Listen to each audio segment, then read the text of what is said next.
अगर आप किसी बेजुबान जानवर को बेवजह परेशान कर रहे हो, उसे बेवजह छेड़ रहे हो, तो एक छोटा सा जानवर भी आपके लिए घातक साबित हो सकता है। वो आपकी जान तक ले सकता है। लेकिन अगर आप इन्हें कुछ ना कहें और अपने काम से काम रखें, तो एक खतरनाक जानवर भी आपको कुछ नहीं कहेगा। और इसी चीज को प्रूव करने के लिए इंडिया में एक बंदे ने अपने आप को 72 घंटों तक 72 खतरनाक सांपों के साथ बंद रखा। और आप बिलीव करेंगे कि 72 घंटे बाद वो वहां से जिंदा वापस आया और एक वर्ल्ड रिकॉर्ड बनाया।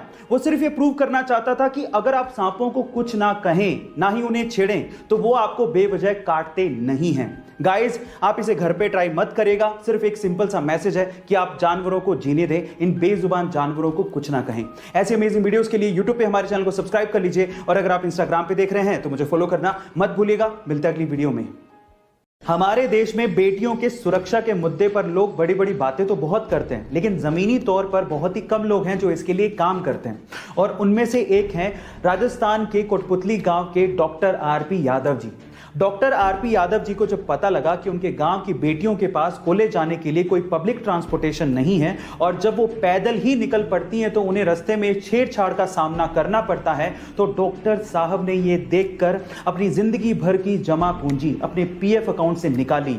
लगभग 19 लाख रुपए में उन्होंने एक बस खरीदी और 2016 में स्वतंत्रता दिवस पर अपनी बेटियों को एक बस गिफ्ट की। और आज वही बस उन बेटियों को कॉलेज तक फ्री में छोड़ने के काम आती है। सरकार ने भी इसे बिल्कुल टोल टैक्स फ्री कर दिया और रोड टैक्स फ्री भी कर दिया। गाइस, इससे पता लगता है कि वाकई में आज भी बड़े दिल वाले लोग बहुत सारे हैं। गाइस, ये घटना सुन के आपको कैसा लगा चैट सेक्शन में जरूर लिखिएगा। आईएएस के इंटरव्यू का एक और इंटरेस्टिंग सवाल सुनिए और सुनने के बाद आप लोग बताइएगा कि आपको इसका जवाब आता है कि नहीं।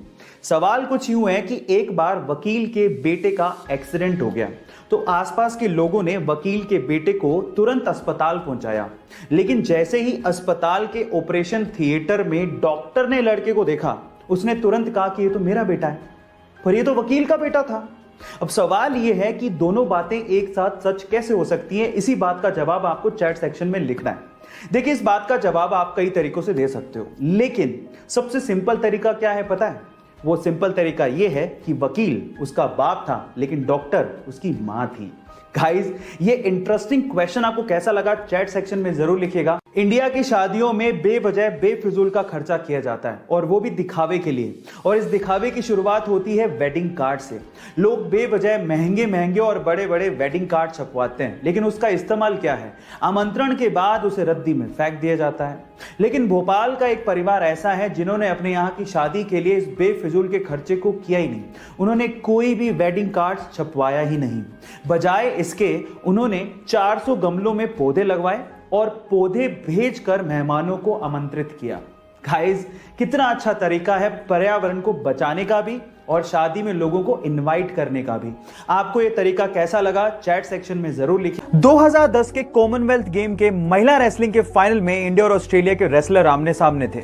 इसके पहले तक भारत में रेसलिंग को पुरुष प्रधान गेम माना जाता था, क्योंकि इसके पहले तक किसी भी महिला ने कॉमनवेल्थ जैसे गेम में कोई मेडल जीता तक नहीं था। लेकिन उस दिन के बाद यह सोच और भारत का इतिहास दोनों बदलने वाला था, क्योंकि हरियाणा जैसा स्टेट जहां पर महिलाओं को इतना रेसलिंग के लिए प्रमोट नहीं किया जाता, वहां से निकलकर उस लड़की ने ना सिर्फ फाइनल में जगह बनाई, बल्कि ऑस्ट्रेलिया की एमिली को 0-1-0-7 से एक तरफा मुकाबले में हराकर कॉमनवेल्थ के इतिहास में गोल्ड मेडल जीतने वाली पहली भारतीय महिला बनी।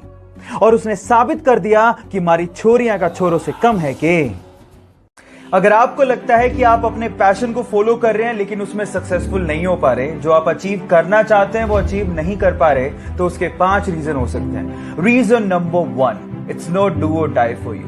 बहुत सारे ऐसे लोग हैं जो ऐसा सोचते हैं कि वो अपने पैशन को वीक में स्पेयर टाइम में 1 या 2 घंटा देख के कंप्लीट कर लेंगे, तो पॉसिबल नहीं है। इमेजिन कीजिए कि कोई आपकी कनपट्टी पे एक बंदूक रख दे और बोले कि आपको ये काम करना है, then what will you do? You will definitely find a way. आप जरूर उस काम को करोगे। बस ऐसा ही डू और डाई का पैशन चाहिए guys. So follow your heart and follow your dreams like it's do और डाई फॉर यू। बाकी बचे हुए 4 रीजंस को जानने के लिए मुझे फॉलो करना मत भूलिएगा। मिलते हैं अगले वीडियो में। Thank you. सक्सेसफुल लोगों की लास्ट हैबिट यानी कि हैबिट नंबर 10 है, they do what they love. Guys, अगर आप पूरे दिन वो काम करते हैं जो आपको पसंद ही नहीं है, तो आप कभी सक्सेसफुल नहीं हो सकते। इस दुनिया में बहुत सारे ऐसे लोग हैं जो अपने पैशन को फॉलो ही नहीं करते। वो सिर्फ पैसों के लिए वो काम कर रहे होते हैं जो वो करना ही नहीं चाहते। So guys, follow your heart. Find out your passion and convert your passion into profession. So ये थी 10 पावरफुल हैबिट्स, और अगर आपने एक भी हैबिट मिस की है तो प्रोफाइल में जाके जरूर चेक करिएगा। मिलते हैं अगली वीडियो में। Till then, stay connected, stay motivated.